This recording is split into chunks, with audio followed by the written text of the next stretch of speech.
सभी को राम राम, सभी को नमस्कार। राजस्थान जीके स्टडी चैनल एक प्लेटफॉर्म पर आपका तहे दिल से हार्दिक स्वागत और हार्दिक अभिनंदन है। आशा और उम्मीद है कि आप सभी अच्छे होंगे, मस्त होंगे और आप अपनी तैयारी में लगातार व्यस्त होंगे। तो आज का महत्वपूर्ण टॉपिक है प्रमुख शिलालेख और एग्जाम की दृष्टि से ये टॉपिक भी आपके लिए वेरी वेरी मोस्ट इंपोर्टेंट रहने वाला है, चाहे आप किसी भी प्रतियोगी परीक्षा की तैयारी कर रहे हो। तो क्लास स्टार्ट करने से पहले आप सभी से रिक्वेस्ट है कि फटाफट क्लास के साथ जुड़ जाइए, दबा के एक बार क्लास को शेयर कर दीजिए। तो देख लेते हैं सबसे पहले बिजोलिया का शिलालेख। ये जो बिजोलिया का शिलालेख है ये कहाँ से प्राप्त किया गया था, या फिर इसमें कौन से शासक के बारे में जानकारी मिलती है, या फिर है जो कि इसका समय क्या है, या फिर इसकी रचना किसके द्वारा की गई है। तो बिजोलिया का जो शिलालेख है ये कहाँ से प्राप्त किया गया था? बिजोलिया भीलवाड़ा से। कहाँ से? बिजोलिया भीलवाड़ा से प्राप्त किया गया था।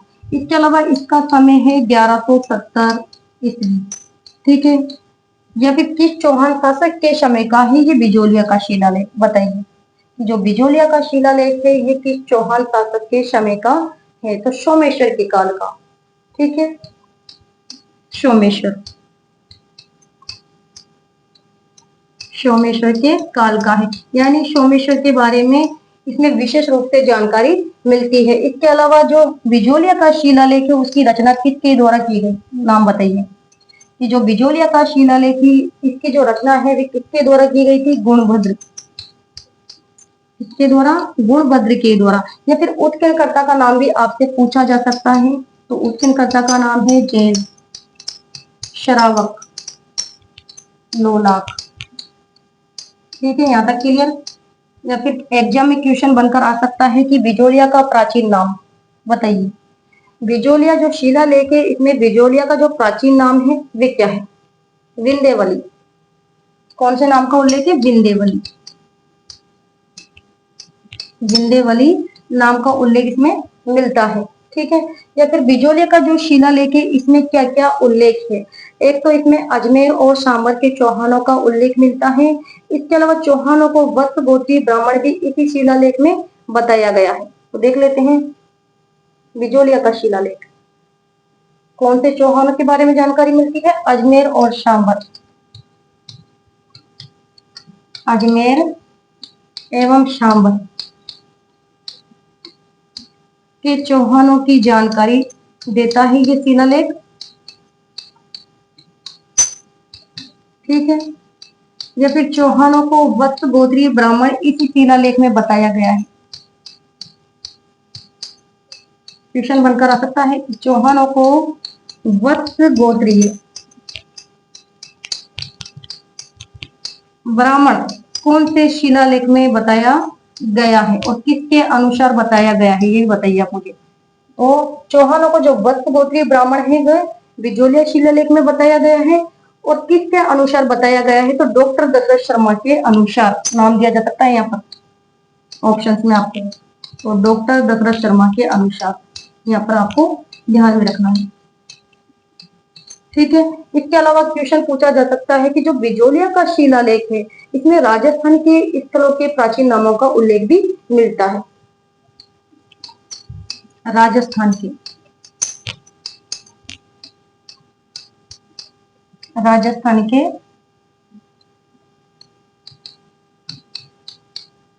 स्थलों का प्राचीन नाम का उल्लेख भी इसी शिलालेख में मिलता है। यहाँ तक क्लियर हो गया। तो क्वेश्चन तो यहाँ से ही बनकर घूम फिर कर आने वाले हैं। या तो पूछा जा सकता है आपसे कि जो बिजोलिया का शिलालेख है ये कहाँ से प्राप्त किया गया है, या फिर इसका समय क्या है, या फिर इसके उत्कीर्णकर्ता का नाम, या फिर इसकी रचना किसके द्वारा की गई थी, या फिर इसमें कौन से चौहानों के बारे में जानकारी मिलती है। ठीक है, तो बिजोलिया का शिलालेख बिजोलिया भीलवाड़ा से कब का है? 1170 ईस्वी का है। कि चौहान शासक के समय का है? तो सोमेश्वर के काल का है। इसकी रचना गुणभद्र के द्वारा की गई है और उत्कीर्णकर्ता का नाम है जैन श्रावक लोलाक। ठीक है, या फिर बिजोलिया का प्राचीन क्या नाम था? विंध्यवली। ठीक है, या फिर इसमें उल्लेख है अजमेर और चौहान शासकों का उल्लेख है। इसके अलावा चौहानों को वत्स गोत्रीय ब्राह्मण भी इसी शिलालेख में बताया गया है डॉक्टर दशरथ शर्मा के अनुसार, और राजस्थान के स्थलों का प्राचीन नाम का उल्लेख भी इसी शिलालेख में मिलता है। ठीक है, इसके अलावा देख लेते हैं बड़ली का शिलालेख। बताइए कि जो बड़ली का शिलालेख है ये कहाँ से प्राप्त किया गया था और इसका समय क्या है। बड़ली का शिलालेख वेरी वेरी इंपॉर्टेंट। तो बड़ली का शिलालेख प्राप्त किया गया था अजमेर से। और कौन से समय का है ये? 443 ईसा पूर्व इसका समय है। या फिर इसकी खोज किसके द्वारा की गई थी? तो डॉक्टर गौरीशंकर हीरानंद ओझा। डॉक्टर गौरीशंकर हीरानंद ओझा के द्वारा इसकी क्या की गई थी? खोज की गई थी बड़ली के शिलालेख की। और वर्तमान में बड़ली का जो शिलालेख है कहाँ पर है? तो अजमेर संग्रहालय। कहाँ पर है? अजमेर संग्रहालय में रखा हुआ है। या फिर राजस्थान का सबसे प्राचीन शिलालेख कौन सा है? तो बड़ली का शिलालेख। ठीक है, यहाँ से भी क्वेश्चन पूछा जा सकता है कि राजस्थान का सबसे प्राचीन शिलालेख है। राजस्थान का सबसे प्राचीन शिलालेख कौन सा है? तो बड़ली का शिलालेख है। ठीक है। या फिर ब्राह्मी लिपि का सबसे प्राचीन शिलालेख है। ब्राह्मी लिपि का सबसे प्राचीन शिलालेख कौन सा है? तो वो है बड़ली का शिलालेख। यहाँ तक क्लियर? किसी को कोई दिक्कत नहीं यहाँ तक? ठीक है। इसके अलावा देख लेते हैं और कहाँ से आपसे क्वेश्चन पूछे जा सकते हैं। बसंतगढ़ शिलालेख वेरी वेरी मोस्ट इंपोर्टेंट। ये जो बसंतगढ़ का शिलालेख है ये कहाँ से प्राप्त किया गया था? तो ये तो आप सभी जानते हैं, श्रीमल माता श्रोई बसंतगढ़ से। या फिर कौन से समय का है ये बसंतगढ़ का जो शिलालेख है? तो 682 विक्रम संवत का है। पहले देख लेते हैं कहाँ से प्राप्त किया गया था ये। श्रीमल माता शिरोई बसंतगढ़ बसंतगढ़ से प्राप्त किया गया था। कब का है ये? 682 विक्रम संवत। ठीक है, इसका समय 682 विक्रम संवत माना गया है। इसके अलावा किस राजा की जानकारी देता है? तो इसमें वर्मलात राजा के बारे में जानकारी मिलती है। या फिर किस वंश की जानकारी देता है ये? चावड़ा वंश। क्वेश्चन बनाकर दिया जा सकता है कि कौन से शिलालेख में चावड़ा वंश की जानकारी मिलती है? तो बसंतगढ़ का शिलालेख। या फिर राजस्थान के लिए किस नाम का उल्लेख है इस शिलालेख में? बताइए कि राजस्थान के लिए किस शब्द का उल्लेख किया गया है बसंतगढ़ शिलालेख में? तो राजस्थानी द्वितीय। कौन से शब्द का उल्लेख है? राजस्थानी या द्वितीय शब्द का उल्लेख इसमें मिलता है। Very very most important. ठीक है, यहाँ तक क्लियर? इसके अलावा देख लेते हैं और कौन सा शिलालेख है? घोषुंडी शिलालेख। बताइए ये जो घोषुंडी का शिलालेख है ये कहाँ से प्राप्त किया गया था? तो घोषुंडी गांव चित्तौड़गढ़। कहाँ से? घोषुंडी गांव चित्तौड़गढ़ से। या फिर घोषुंडी का जो शिलालेख है वर्तमान समय में है। कहाँ पर है ये घोषुंडी का जो शिलालेख? वर्तमान समय में कहाँ पर है? तो उदयपुर संग्रहालय। कहाँ पर रखा हुआ है? उदयपुर संग्रहालय में स्थित है। इसके अलावा किस भाषा में है? तो आप सभी जानते हैं घोषुंडी का जो शिलालेख है कौन सी भाषा में? संस्कृत भाषा में है। और घोषुंडी का जो शिलालेख है इसकी है जो कि कौन सी लिपि है? तो ब्राह्मी लिपि। ठीक है, भाषा भी पूछी जा सकती है, लिपि भी पूछी जा सकती है। कौन सी लिपि में है? तो ब्राह्मी लिपि में है। इसके अलावा किसके समय का है ये घोषुंडी का जो शिलालेख है? ये किसके समय का है? Very very most important. बताइए फटाफट। इसके बारे में यहाँ पर जानकारी मिलती है घोषुंडी के शिलालेख में। शर्वतात के बारे में जानकारी मिलती है। या फिर किस धर्म का है जो कि प्रचार इसमें है? जो कि किस धर्म का है जो कि प्रचार किया गया है घोषुंडी के शिलालेख में? तो भागवत धर्म का प्रचार। क्वेश्चन बनकर आ सकता है कि भागवत धर्म का प्रचार कौन से शिलालेख में मिलता है? तो घोषुंडी का शिलालेख। ठीक है, यहाँ तक क्लियर? किसी को कोई दिक्कत? इसके अलावा देख लेते हैं और कौन सा शिलालेख है? शामोली शिलालेख। बताइए ये जो शामोली का शिलालेख है ये कहाँ से प्राप्त किया गया है? तो शामोली उदयपुर से। कहाँ से? शामोली उदयपुर से। पहली बात तो यह है कि ये शामोली उदयपुर से प्राप्त किया गया था। किस वंश की जानकारी देता है शामोली का शिलालेख? तो ये देता है मेवाड़ के गुहिल वंश की जानकारी। ठीक है, कौन से वंश की? मेवाड़ के गुहिल वंश की जानकारी।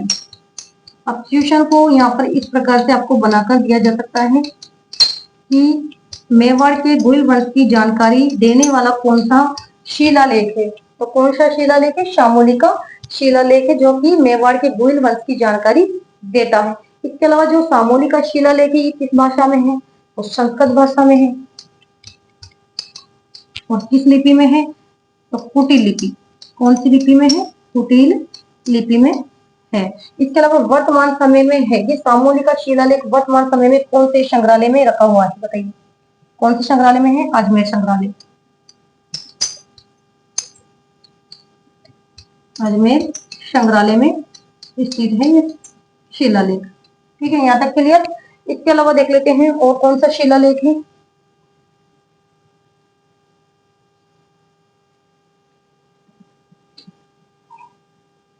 घटियाला शिलालेख, very very most important. Ghatiyala का जो शिलालेख है ये कहाँ से प्राप्त किया गया था या फिर इसका समय क्या है? तो घटियाला का शिलालेख फलोदी। कहाँ से? फलोदी।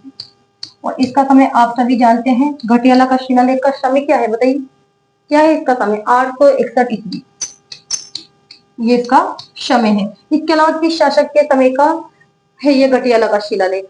बताइए घटियाला का जो शिलालेख है ये किस शासक के समय का है? तो ककूक। ठीक है, ककूक के बारे में इसमें जानकारी भी मिलती है। इसके अलावा किस भाषा में है घटियाला का शिलालेख? तो संस्कृत भाषा में है। कौन सी भाषा में है? संस्कृत भाषा में है। या फिर इसके रचयिता कौन है? मग। ठीक है, या फिर उत्खननकर्ता का नाम भी आपसे पूछा जा सकता है कि घटियाला का जो शिलालेख है इसके उत्खननकर्ता का क्या नाम है? तो सुवर्णकार। क्या नाम है? सुवर्णकार कृष्णेश्वर, ये इसके उत्खननकर्ता है। ठीक है, या फिर घटियाला का जो शिलालेख है इसमें क्या उल्लेख मिलता है? बताइए कौन से शासकों के बारे में जानकारी मिलती है घटियाला का शिलालेख में? Very very most important. Pratihar शासकों की जानकारी देता है ये शिलालेख।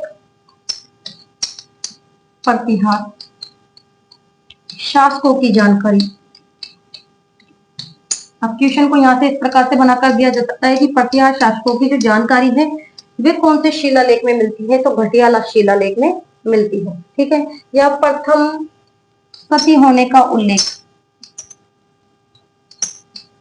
प्रथम सती होने का उल्लेख भी इसमें ही मिलता है।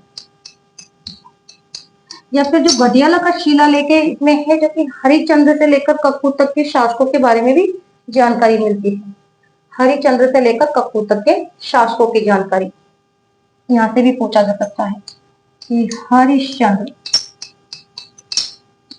से कपूर तक के शासकों की जानकारी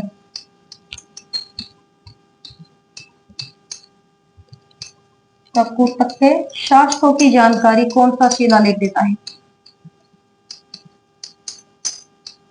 कौन सा शिलालेख देता है? तो वो है घटियाला शिलालेख। अब इनसे रिलेटिव कुछ क्वेश्चन देख लेते हैं जो कि एग्जाम में पूछे जाते हैं या फिर आ सकते हैं। बताइए क्वेश्चन नंबर 1 का राइट आंसर क्या करने वाले हो? ये बिजोलिया शिलालेख का काल है। अभी बताया था मैंने आपको कि जो बिजोलिया का शिलालेख है इसका समय क्या माना गया है? 4 ऑप्शन से आपके पास, देख लीजिए। कहाँ से प्राप्त किया गया था ये? तो बिजोलिया भीलवाड़ा से। और क्या समय है इसका? तो बिजोलिया का जो शिलालेख है इसका समय है 1170 ईस्वी। ठीक है, यहाँ राइट आंसर हमारा क्या हो जाएगा? बी ऑप्शन हो जाएगा। नेक्स्ट बताइए क्वेश्चन नंबर 2, ध्यानपूर्वक पढ़ो कि निम्न में से कौन सा शिलालेख चौहान राजवंश की वंशावली के बारे में जानकारी उपलब्ध कराता है? क्या पूछा गया है कि कौन सा शिलालेख चौहान राजवंश की वंशावली के बारे में जानकारी उपलब्ध कराता है? यानी चौहानों की जानकारी कौन से शिलालेख में मिलती है? मैंने आपको बताया था कि अजमेर और सांबर के चौहानों की जानकारी कौन सा शिलालेख देता है?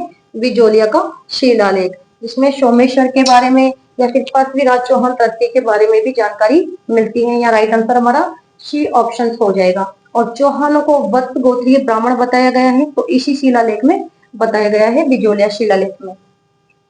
नेक्स्ट बताइए क्वेश्चन नंबर 3 कि घटियाला शिलालेख किस भाषा में लिखा गया है? अभी बताया था कि जो घटियाला का शिलालेख है ये कहाँ से प्राप्त किया गया था? फलोदी से है। और इसका समय है क्या?